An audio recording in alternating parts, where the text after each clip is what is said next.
मैं doctor Chirag Desai, programme director and chief consultant liver transplant surgery, Apollo hospitals Ahmedabad. Liver सबसे बड़ा अंग है शरीर का और वो बॉडी की 5 जो सबसे इम्पोर्टेंट सिस्टम्स है उसमें से एक है। तो जब भी लिवर का काम खराब होता है या लिवर पे कोई तकलीफ़ आती है तो या तो पीलिया होता है, पेट में पानी भरता है, खून की उल्टी होती है और पैर में सूजन आती है। ऐसी कई सारी तकलीफ़ें आती है जिससे पता चलता है कि कुछ तकलीफ़ है और आगे जांच करने से पता चलता है कि लिवर में तकलीफ़ है। तो जब तक लिवर का 70% काम ख़राब नहीं होता तब तक लिवर अच्छे से काम करता रहता है और कई बार पता नहीं चलता है। तो जब भी जांचें करते हैं और मालूम होता है कि लिवर में सिरोसिस हुआ है, सिरोसिस यानी कि जो लिवर जिसकी सरफेस नॉर्मली स्मूथ होती है वो इरेगुलर हो जाती है और उसके अंदर से जो खून नॉर्मली इजीली फ्लो होता है उसको कहीं और से घूम के जाना पड़ता है और धीरे धीरे लिवर के सेल्स का काम कम होने लगता है, प्रोटीन कम बनता है, खून पतला हो जाता है। तो ऐसे संजोगों में जब पता चलता है कि लिवर का काम कुछ हद से ज़्यादा खराब हुआ है तब ट्रांसप्लांट के लिए जांच करने की सलाह दी जाती है। तो ये सब टेस्ट के दौरान ना सिर्फ लिवर पर बॉडी के पूरे सब सिस्टम्स के जांच किए जाते हैं और उससे पता चलता है कि लिवर क्यों ख़राब हुआ है, लिवर कितना ख़राब हुआ है,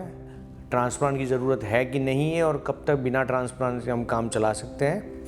और अगर ट्रांसप्लांट की ज़रूरत है तो कितना जल्दी ट्रांसप्लांट करना पड़ेगा। जब भी पेशेंट को ट्रांसप्लांट की सलाह दी जाती है तो 4 फेजेस में बॉडी पे टेस्ट होते हैं। जो फर्स्ट फेज में जस्ट बेसिक टेस्ट होते हैं, उसके बाद कुछ ज़्यादा जांचें होती है जिसमें हार्ट लंग की टेस्ट होती है और सीटी स्कैन होता है और बाद में बाकी सब जटिल और कम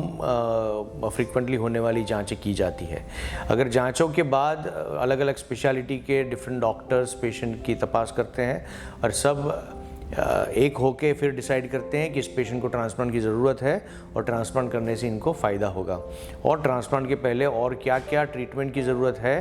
कि जिसकी वजह से पेशेंट का ट्रांसप्लांट के बाद आउटकम अच्छा आ सके। फिर कुछ डॉक्यूमेंट्स की ज़रूरत पड़ती है जिसके आधार पे उनका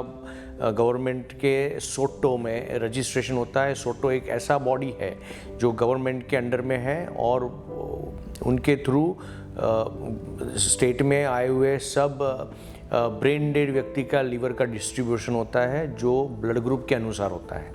और जो सबसे सिक पेशेंट है, जिसका मेल्ड स्कोर सबसे ज़्यादा है, जिसकी तकलीफ़ सबसे ज़्यादा है, उसको ये ऑफ़र किया जाता है और उस दर्दी का लिस्टिंग जिस हॉस्पिटल में हुआ है उस हॉस्पिटल को लीवर ऑफ़र होता है और फिर ट्रांसप्लांट होता है। जब कैडेवर ट्रांसप्लांट होता है तो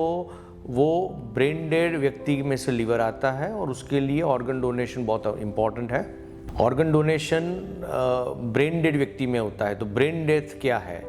तो जब भी या तो ब्रेन हेमरेज या तो सर पे चोट लगने की वजह से ब्रेन में कुछ हद से ज़्यादा डैमेज होता है कि जिस वजह से ब्रेन का रिकवर होना नामुमकिन है और ब्रेन डेथ के बाद हार्ट स्टॉप होने के पहले का जो टाइम है उस दौरान बॉडी को अच्छे से मेंटेन रख करके,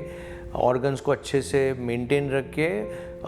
जब अगर पेशेंट के रिलेटिव कंसेंट देते हैं तो गवर्नमेंट के रूल्स के मुताबिक जांचें करके ब्रेन डेथ सर्टिफिकेशन 2 बार किया जाता है कुछ घंटों के अंतर पर, और वो करने के बाद जब 2 अलग अलग टीम सर्टिफाई करती है कि ये व्यक्ति ब्रेन डेड है और इनका रिकवर होना नामुमकिन है तो हार्ट स्टॉप होने के पहले फिर ऑर्गन्स को रिट्रीव किया जाता है।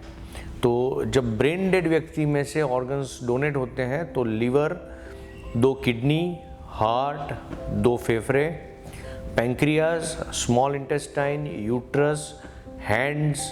स्किन, कॉर्निया, ऐसी सब अलग अलग चीज़ें लेके अलग अलग दर्दियों को लंबे समय का फ़ायदा और नॉर्मल ज़िंदगी देने का एक प्रयत्न हो सकता है। जब ट्रांसप्लांट होता है तो ट्रांसप्लांट 6 से 8 घंटे का ऑपरेशन चलता है लिविंग कैडेवर ट्रांसप्लांट और बाद में पेशेंट करीब 1 से 2 हफ्ता हॉस्पिटल में रहता है। कई बार अगर छोटे मोटे कॉम्प्लिकेशन होते हैं तो कुछ दिन एक्स्ट्रा रुकना पड़ता है। अभी अगर समय से ट्रांसप्लांट हो जाए तो ट्रांसप्लांट का सक्सेस रेट अबाउट 90-95% है और वो काफ़ी अच्छी चीज़ है। ट्रांसप्लांट के बाद लंबे समय के फ़ायदे के लिए कुछ दवाइयाँ दी जाती है जो लिवर का रिजेक्शन होने से लिवर को बचाता है। जब बाहर का लिवर अगर बॉडी में रखा गया है तो बॉडी उसको रिजेक्ट करने की कोशिश करता है और ये कम करने के लिए ये लिवर रिजेक्शन रोकने के लिए इम्यूनोसप्रेशन मेडिसिन देते हैं। लेकिन इस दवाई का साइड इफ़ेक्ट्स ये है कि उससे शरीर की रोग प्रतिकारक शक्ति कम हो जाती है और उसकी वजह से इन्फेक्शन की पॉसिबिलिटी बढ़ती है। उससे कई बार वेट बढ़ता है, डायबिटीज़ होता है, ब्लड प्रेशर होता है। तो ये सब के लिए थोड़े एक्स्ट्रा प्रिकॉशंस लेके कुछ ज़रूर पड़े तो एक्स्ट्रा दवाई देके पेशेंट्स को नॉर्मल ज़िंदगी जीने का एक अपॉर्चुनिटी दिया जाता है। तो अगर ट्रांसप्लांट अच्छे से हो जाता है, रिकवर नॉर्मल होने के बाद अगर पेशेंट डॉक्टर के और टीम के संपर्क में रहता है, जो संयमी जीवन जीने का तरीका पेशेंट अपनाता है और अच्छे से दवाई लेता है, जांचें कराता है, तो सालों की एक्स्ट्रा लंबी ज़िंदगी और अपने एज ग्रुप के बाकी लोगों जैसी नॉर्मल ज़िंदगी जी सकते हैं ये पेशेंट्स। ऑर्गन डोनेशन जो ब्रेन डेड व्यक्ति में से होता है तो कई बार इन्फॉर्मेशन नहीं होने की वजह से फैमिली इमरजेंसी के टाइम पे ऐसे दुखद घड़ी में अच्छा निर्णय टाइम पे नहीं ले सकते और उस दौरान डोनर अनस्टेबल हो जाता है और ऑर्गन्स की क्वालिटी फिर अच्छी नहीं रहती और फिर वो ऑर्गन्स यूज़ नहीं हो सकते हैं। तो जितना हो सके उतना यंग एज से स्कूल के टाइम से अगर बच्चों को पढ़ाया जाए ऑर्गन डोनेशन का कॉन्सेप्ट और ब्रेन डेथ का कॉन्सेप्ट, तो आगे चल के वो जब अपने फैमिली में एक जवाबदार पर्सन बनेंगे तो वो उस टाइम पे आसानी से ये निर्णय ले सकेंगे और बाकी अपने आसपास के लोगों को भी इसके बारे में माहितगार करके समय पे टाइम वेस्ट किए बिना ऑर्गन डोनेशन के लिए काउंसलिंग कर सकेंगे और इस वजह से ज़्यादा ऑर्गन मिलेंगे और लिविंग डोनर ट्रांसप्लांट की ज़रूरियात को कम करेंगे और ज़्यादा से ज़्यादा लोगों को ऑर्गन ट्रांसप्लांट का लाभ मिले और वेटिंग लिस्ट में बैठे बैठे तबीयत ख़राब नहीं हो जाए, वैसी सिचुएशन क्रिएट करने के लिए जितने हो सके उतने ज़्यादा लोगों को ऑर्गन डोनेशन के बारे में जानना चाहिए और जब भी ऐसी कोई परिस्थिति आती है तो ऑर्गन डोनेशन के लिए काउंसल करना चाहिए। तो शतायु काफ़ी सालों से एक्टिव है और मैंने शतायु के साथ काफ़ी एक्टिविटीज़ की है अभी तक। तो शतायु और शतायु जैसी काफ़ी और संस्थाएं एक्टिव है पूरे भारत में और इनकी वजह से पहले के कंपैरिजन में अभी काफ़ी सारे लोग ऑर्गन डोनेशन के बारे में जानते हैं और ऑर्गन डोनेशन के लिए आगे भी आ रहे हैं। काफ़ी लोग अपने ऑर्गन डोनेशन के लिए प्लेज भी कर रहे हैं। इवन गवर्नमेंट में भी इसका सहकार धीरे धीरे बढ़ रहा है। तो ये बहुत अच्छी चीज़ है और शतायु के इस एफ़र्ट्स को हम अप्रिशिएट करते हैं और आगे चल के यही एफ़र्ट्स काफ़ी संजोगों को बदलाव करने में हेल्प करेंगे।